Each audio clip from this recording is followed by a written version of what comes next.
Lilith is coming to Diablo Immortal. Battlegrounds are getting massive changes. Blood Knight gets more textures added to the game and more in today's round of Datamine. Today's round of data mining once again comes from my good friend Datamine ARPG, so follow him on Twitter.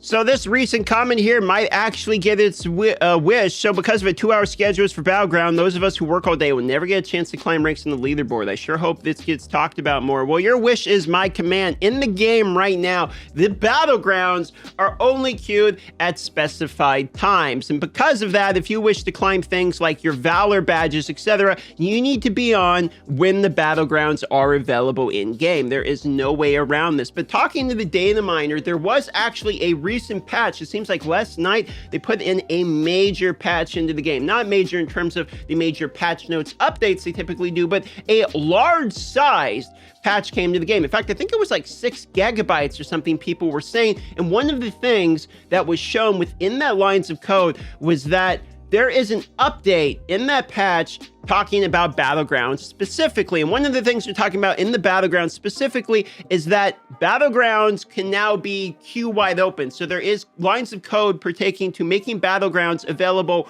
all day long. I mean, you can go and you can find match queue at literally any time, but it gets even more complicated than that. There is actually some lines of code showing that you can choose to be defense or offense in queue for the one or the other, or you can choose to automatically be placed, and it seems there are some bonus rewards for being automatically placed. Now, this could be a PvP focused centric type of update that would be coming in next, like minor patch, for instance. We know the major patches are quarterly. We don't know what's coming in the next minor patch. Now, we just had a major patch focused around the Accursed Towers PvP, so it is somewhat likely that we're going to be wrapping up the PvP things, and they could be adding in a defensive, offensive selector, as well as basically you can queue into PvP anytime you wish. That way PvP isn't limited only to certain times of the day.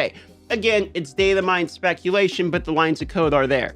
Now, these are the lines of code that are making us think this. The Battleground is open all day. All qualified players may join. You can choose to be an attacker, defender, no preference. You will receive a bonus for no preference. Attackers must destroy the Heart of the Ancient, while defenders must protect it from being destroyed, and defenders will automatically win once they've killed 65 attackers. So we have some type of string in there that is actually re-explaining what you're looking at right here. It could be an update, for instance, to this Battleground overview, etc. That is where we are getting the speculation. Now, though you're maybe sick of hearing it, what you're looking at right now with this square is this is actually the textures for the cape for the Blood Knight. So it looks like we are getting more textures for the Blood Knight added into the game. We do know for a fact that there is still a class coming to the game sometime within the next 6 months. This is directly stated by Blizzard as well. We are receiving a class in 2023. It will be part of one of the quarterly major updates, meaning at the absolute soonest, it will be 2 months away. Many people have speculated it will be after the release of Diablo 4. And speaking of the release of Diablo 4, we have some more information that looks like it pertains to that.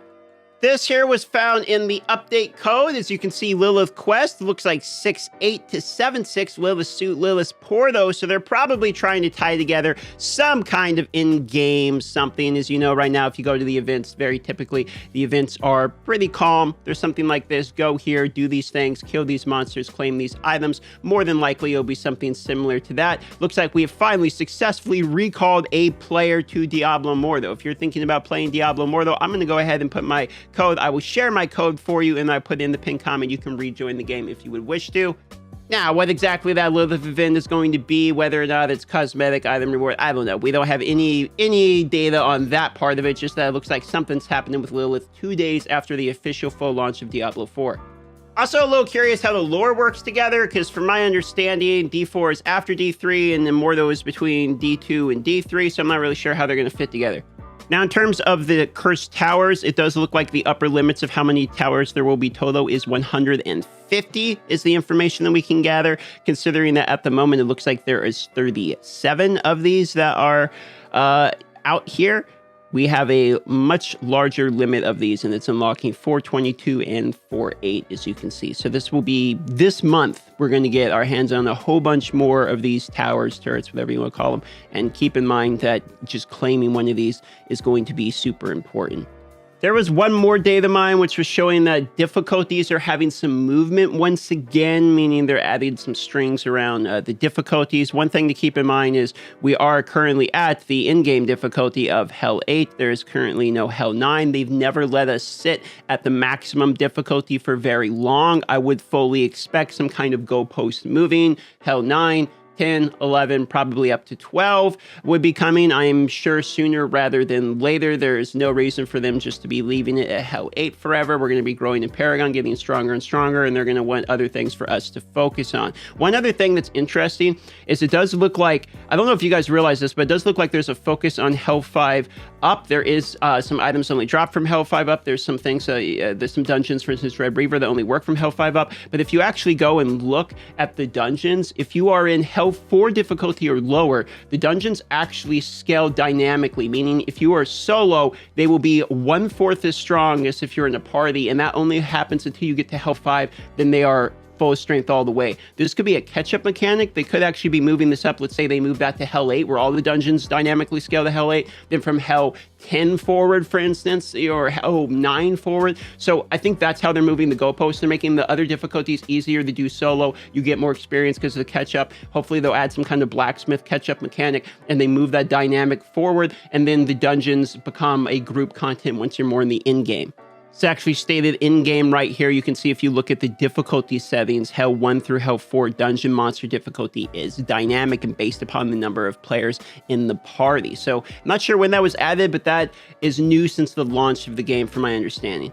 Now, with the Accursed Towers being a big part of the game and with the PvP in getting enabled here fairly soon, the registration is just ending. It would be a really good time to go and look at the PvP footage. We do have early access PvP footage to this Accursed Tower so that you can watch it to prepare, get ready, share with your clan, etc. And if you're interested in seeing that early access PvP footage straight from Blizzard, that would be this video located right here.